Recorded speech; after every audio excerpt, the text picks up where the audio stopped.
जयपुर में doctor Ambedkar memorial welfare society प्रांगण में रविवार को आम सभा आयोजित होगी। इस दौरान प्रदेश भर में संचालित जन विश्वास धन्यवाद यात्रा का विधिवत समापन जन विश्वास महासंकल्प महोत्सव के रूप में किया जाएगा। सोसाइटी के अध्यक्ष एवं पूर्व आईपीएस सत्यवीर सिंह ने बताया कि प्रदेश के विभिन्न जिलों से सदस्य, पदाधिकारी और कार्यकर्ता बड़ी संख्या में भाग लेंगे। आम सभा में केंद्रीय कार्य समिति व प्रदेश कार्यकारिणी के निर्णयों पर चर्चा कर उनका अनुमोदन किया जाएगा तथा संगठन को सशक्त बनाने के लिए विधान संशोधन प्रस्ताव पर भी विचार होगा। आगामी वर्ष का मास्टर प्लान, नए निर्माण कार्य, विकास योजनाएं और संगठन विस्तार पर भी मंथन किया जाएगा। साथ ही डॉक्टर भीमराव अंबेडकर जयंती के भव्य आयोजन की रणनीति और प्रदेश भर में ग्राम स्तर तक संगठन विस्तार की योजना पर भी चर्चा होगी। देखो, प्रत्येक सोसाइटी का अपना एक विधान होता है। उस विधान के तहत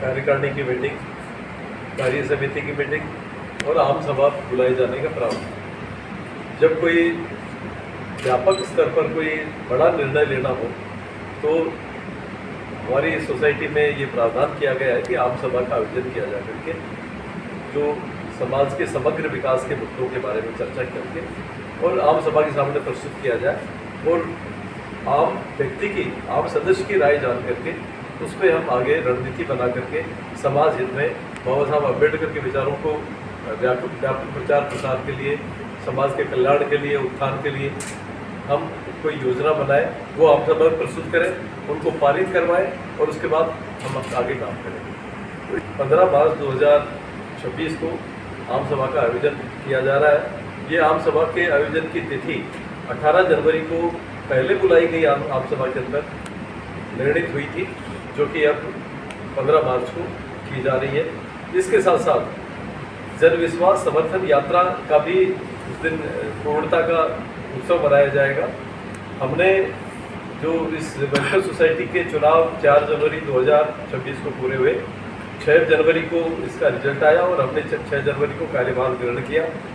उसके पश्चात हमने लोगों को उनके द्वारा दिए गए व्यापक जन समर्थन से, कि उन्होंने 41,000 से अधिक मत डाले, कुल मतदाता 76,000 थे, उनमें 41,000 से ज़्यादा मतदान लोगों ने किया और मेरे पैनल को 38,000 से ज़्यादा मत प्राप्त हुए।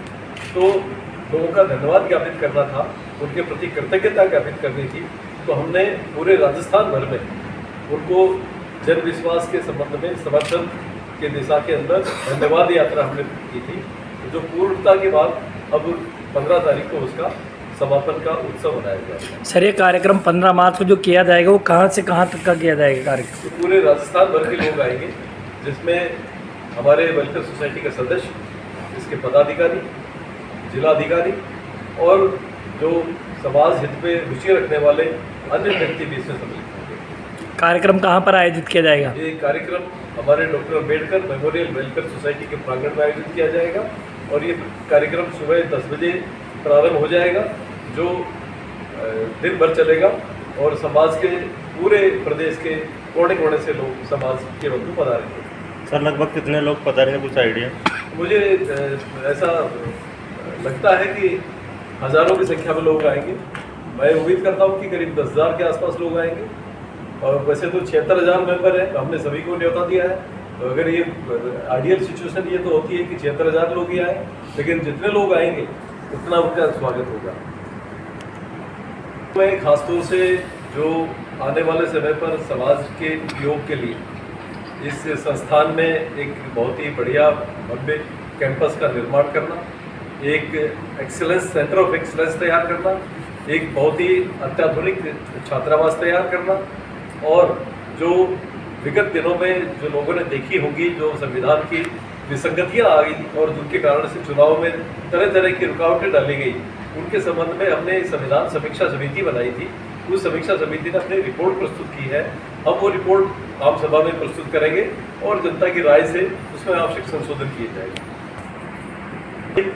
शैक्षणिक, सांस्कृतिक और राजनीतिक उत्थान की दिशा के अंदर जो भी प्रभावी कदम उठाए जाने के लिए काम किया जा सकता है, समाज को एकजुट करके उसको किस प्रकार से एक शक्ति के रूप में स्थापित किया जा सकता है, इसके बारे में भी गहन चिंतन होगा। इसी तरह से विगत दिनों में यूजीसी एक्ट के ऊपर जिस प्रकार का जो रुख सुप्रीम कोर्ट का रहा है, उस रुख के बारे में भी लोगों की राय जानी जाएगी और हम सरकार के उस एक्ट का समर्थन करते हैं।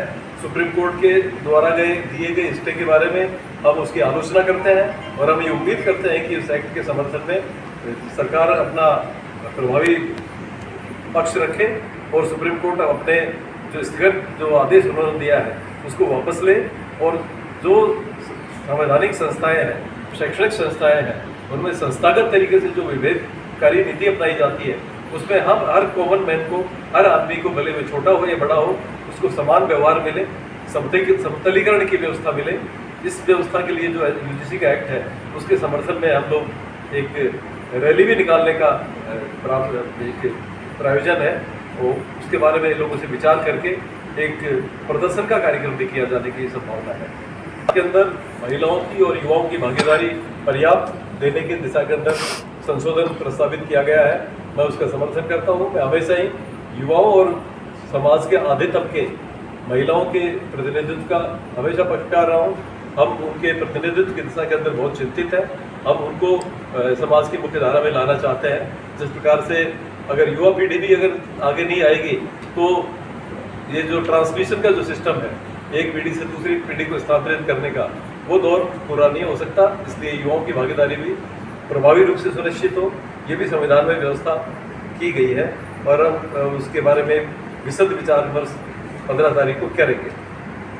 हमारे ये अनुसूचित जाति की सबसे बड़ी संस्था है राजस्थान की। इसमें अनुसूचित जाति वर्ग के सभी लोग जो नीचे तबके से लगा के ऊपर के सचिव लेवल के आदमी इसके अंदर जुड़े हुए हैं और वित्तीय रूप से ये संस्था बहुत सशक्त संस्था है और राजस्थान सरकार ने जो हमें भूमि आवंटित की थी इसके उपयोग के अनुसार हम लोगों ने इसके अंदर उसी तरीके से जो समाज के उत्थान के लिए कार्य होते हैं वो कार्य कर रहे हैं। जैसा कि साहब ने बताया कि हमारी एक योजना है, इसमें भव्य हमारे बाबा साहब का एक पैनोरमा बनना चाहिए और जिसमें हमारे समाज के बच्चे बच्चियां सभी उससे लाभान्वित हों और उसकी प्रेरणा लेके आगे बढ़ने का प्रयास करें। तो फाइनेंस के रूप में इस संस्थान के अंदर बहुत स्ट्रॉन्ग संस्था है ये, इसमें कोई ऐसा कोई कमी नहीं है किसी भी तरीके की और इसके जो लोग हैं जब अवसर आता है और जब पैसे की आवश्यकता होती है तो सब एकजुट के होकर उस काम को पूरा करते हैं। कभी भी मुझे नहीं लगता कि आज तक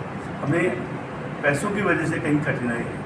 ये बात अवश्य है कि अनुसूचित जाति की संस्था है तो इसमें पैसों का अभाव आवश्यक रूप से रहता ही है कि हमारे तबके के पास इतना पैसा नहीं होता है तो हमको बड़े बड़े राजनेताओं की तरफ या उद्योगपतियों की तरफ देखना पड़ता है और उनसे हम अपेक्षा भी करते हैं कि हमारे समाज को उसके अनुपात में राजनीतिक चीज़ों से भी लाभ मिलना चाहिए और हमारे को जो उद्योगपति हैं हमारे वर्ग के हैं या फिर दूसरे वर्ग के हैं तो उन लोगों से भी हमें CSR के माध्यम से मिलता है लाभ और आगे भी